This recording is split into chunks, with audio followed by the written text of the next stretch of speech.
મોરબી જિલ્લામાં આવતી નર્મદાની 3 કેનાલોને રિપેરિંગ કામ માટે માર્ચ મહિનામાં બંધ કરવામાં આવી છે અને કામ ગોકુળ ગાયની ગતિએ ચાલતું હોવાથી ખેડૂતો ઉનાળામાં વાવેતર કરી શક્યા નથી અને ચોમાસું નજીક આવ્યું છે છતાં કેનાલમાં રિપેરિંગ કામમાં દમ નહોતો, જેથી ખેડૂતોએ ધારાસભ્ય કાંતિલાલ અમૃતિયાને રાવ કરી હતી. 2 દિવસ પહેલા સર્કિટ હાઉસ ખાતે નર્મદા કેનાલના અધિકારીઓ અને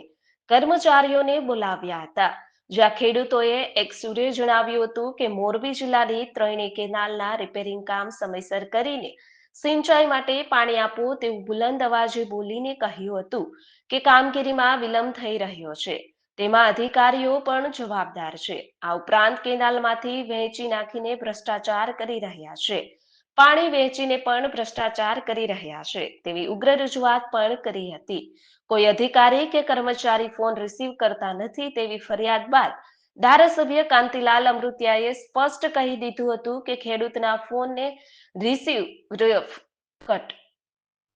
ધારાસભ્ય કાંતિલાલ અમૃતિયાએ સ્પષ્ટ કહી દીધું હતું કે ખેડૂતના ફોન ન રિસીવ કરતા હોય તે અધિકારીઓ રાજીનામું મૂકી દેજો તેવું ઉગ્ર ભાષામાં વાત કરીને કેનાલ રિપેરિંગ ક્યારે પૂરું કરવાનું છે અને કેનાલમાં પાણી ક્યારે છોડશો તેવા જવાબ માંગતા અધિકારીએ કેનાલમાં પાણી છોડી દેવાશે તેવું જણાવ્યું હતું. આ મીટિંગ બાદ આ કેનાલ રિપેરિંગ કામ ધમાકેદાર શરૂ થયું છે.